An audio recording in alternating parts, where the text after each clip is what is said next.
لم يطق المسلمين أو لم يطق المسلمون والصحابة بالأخص رضي الله عنهم وأرضاهم أن يبقوا يوما واحدا دون أن يكون عليهم أمير، دون أن يكون عليهم خليفة يخلف رسول الله صلى الله عليه وسلم في الأمر. من يكون الخليفة؟ اجتمع الصحابة رضي الله عنهم وأرضاهم من المهاجرين والأنصار وأقروا بأن الخليفة بعد نقاش بينهم إنما يكون سيدنا أبو بكر الصديق رضي الله عنه وأرضاه. كيف لا؟ والحبيب صلى الله عليه وسلم ارتضاه إماما لهم في دينهم، أفلا يكون إماما لهم في دنياهم وفي أمور دنياهم؟ ألا يكون ثاني اثنين إذ هما في الغار؟ ألا يكون والذي جاء بالصدق الحبيب صلى الله عليه وسلم وصدق به سيدنا أبو بكر الصديق رضي الله عنه هذه الآية التي ذكرت عنه أو تحدثت عنه، ألا يكون أهلا لأن يكون خليفة رسول الله صلى الله عليه وسلم؟ بل إن في القرآن الكريم إشارات على أن الخليفة أبي بكر الصديق رضي الله عنه وأرضاه كانت خلافته حقه. ما هي هذه الآيات؟ اسمحوا لي أن نبحر في بعض آيات القرآن الكريم لنستشف منها هذه الإشارات على هداية الصديق وثباته وعلى أحقيته بالخلافة بعد رسول الله صلى الله عليه وسلم.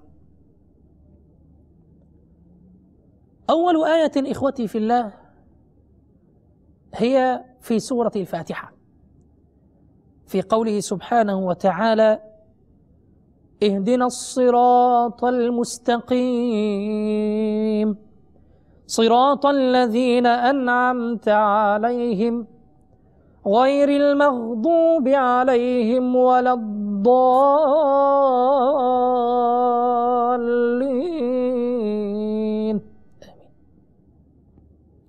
هذه الآية الكريمة في سورة الفاتحة تدل على إمامة سيدنا أبي بكر الصديق رضي الله عنه وأرضاه.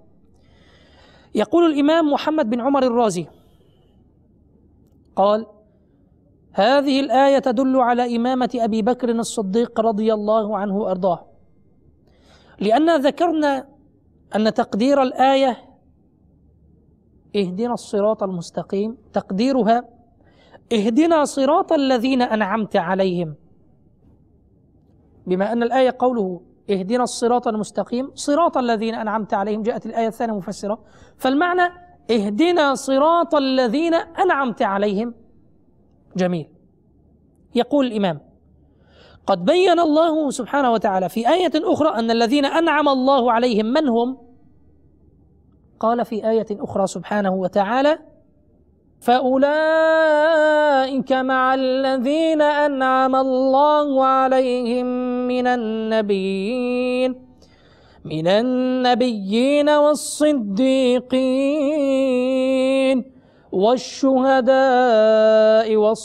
والصالحين وحسن أولئك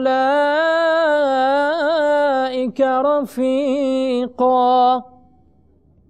جاءت هذه الآية الكريمة مفسرة لمعنى صراط الذين أنعمت عليهم. من الذين أنعم عليهم؟ من النبيين والصديقين. نقف عند الصديقين. يقول الإمام الرازي: لا شك أن رأس الصديقين ورئيسهم أبو بكر الصديق رضي الله عنه وأرضاه، فكان معنى الآية الأولى أن الله تعالى أمرنا أن نطلب الهداية التي كان عليها أبو بكر الصديق رضي الله عنه وأرضاه وسائر الصديقين، ولو كان أبو بكر رضي الله عنه وأرضاه ضالا، وهذا من باب الافتراض، لما جاز الاقتداء به. فثبت بما ذكرناه دلالة هذه الآية على إمامة أبي بكر رضي الله عنه وأرضاه. هذه إشارة، بل هنالك إشارة أخرى أيضا في القرآن الكريم، في قوله سبحانه وتعالى بعد أعوذ بالله من الشيطان الرجيم: يا أيها الذين آمنوا من يرتد منكم عن دينه فسوف يأتي الله بقوم يحبهم ويحبونه فسوف يأتي الله بقوم يحبهم ويحبونه أذلة على المؤمنين أعزة على الكافرين يجاهدون في سبيل الله ولا يخافون لومة لائم ذلك فضل الله يؤتيه من يشاء والله واسع عليم. كانت هذه الآية الكريمة إخوتي في سورة المائدة. يقول الإمام الرازي معقبا أيضا: هذه الآية الكريمة أو هذه الصفات المذكورة في هذه الآية الكريمة أول ما تنطبق عليه أبو بكر الصديق رضي الله عنه وأرضاه. أول من تنطبق عليه أبو بكر الصديق رضي الله عنه وأرضاه وجيوشه من الصحابة الذين قاتلوا المرتدين، فقد مدحهم الله سبحانه وتعالى بأكمل الصفات. ووجه دلالة الآية على خلافة الصديق أنه كان في علم الله سبحانه وتعالى ما يكون بعد وفاة رسول الله صلى الله عليه وسلم من ارتداد قوم، فوعد سبحانه وتعالى ووعده صدق أنه يأتي بقوم يحبهم ويحبونه أذلة على المؤمنين أعزة على الكافرين يجاهدون في سبيل الله ولا يخافون لومة لائم. فلما وجد ما كان في علمه سبحانه وتعالى من ارتداد من ارتد بعد وفاة رسول الله صلى الله عليه وسلم، وجد تصديق وعده بأن يوجد من يطبقه، سيدنا أبو بكر الصديق رضي الله عنه وأرضاه. قال: وجد تصديق وعده بقيام أبي بكر الصديق رضي الله عنه وأرضاه بقتالهم، فجاهد بمن أطاعه من الصحابة رضي الله عنهم من عصاه من الأعراب، ولم يخف في الله لومة لائم حتى ظهر الحق وزهق الباطل، وصار تصديق وعده بعد وفاة رسول الله صلى الله عليه وسلم آية للعالمين ودلالة على صحة خلافة الصديق رضي الله عنه وأرضاه. صلوا على الحبيب صلى الله تعالى على سيدنا محمد وعلى آله وصحبه وسلم. هذه إخوتي في الله كانت إشارة من إشارات القرآن الكريم، وأيضا لنا إشارات أخرى منها قوله سبحانه وتعالى في سورة النور بعد أعوذ بالله من الشيطان الرجيم بسم الله الرحمن الرحيم: وعد الله الذين آمنوا منكم وعملوا الصالحات ليستخلفنهم في الأرض كما استخلف الذين من قبلهم وليمكنن لهم دينهم الذي ارتضى لهم وليبدلنهم من بعد خوفهم أمنا يعبدونني لا يشركون بي شيئا ومن كفر بعد ذلك فأولئك هم الفاسقون.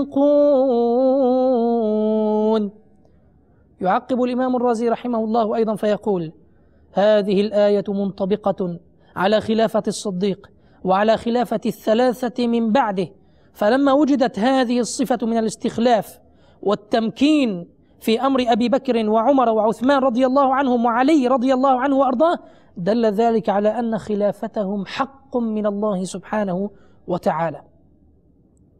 ويعقب أيضا الإمام الحافظ ابن كثير رضي الله عنه وأرضاه فيقول: قال بعض السلف: خلافة أبي بكر وعمر رضي الله عنهما حق في كتاب الله، ثم تلا هذه الآية أي التي تلوناها في سورة النور.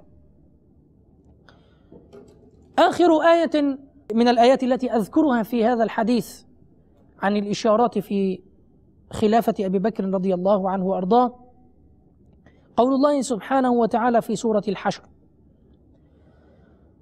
للفقراء المهاجرين الذين أخرجوا من ديارهم وأموالهم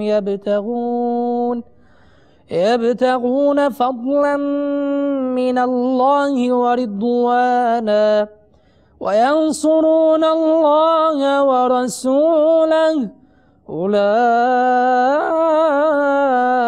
هم الصادقون. يقول: وجه دلالة هذه الآية على خلافته أن الله عز وجل سماهم صادقين، ومن شهد الرب سبحانه وتعالى له بالصدق فإنه لا يقع منه الكذب، أو لا يقع في الكذب ولا يتخذه خلقا بحال.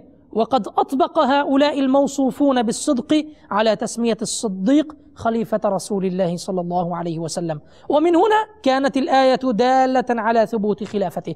إذا كان الله سبحانه وتعالى قد وصف الفقراء في القرآن الكريم الذين هاجروا في سبيل الله، أخرجوا من ديارهم وأوذوا يبتغون فضلا من الله، وصفهم بأنهم صادقين، هم أقروا بصدقهم على صفة صدقهم، أقروا بخلافة أبي بكر رضي الله عنه وأرضاه. فإذا وجب وهم على صدقهم أن تكون خلافة أبي بكر رضي الله عنه وأرضاه حق، لأنهم هم الذين صدقوه رضي الله عنهم وأرضاهم جميعا.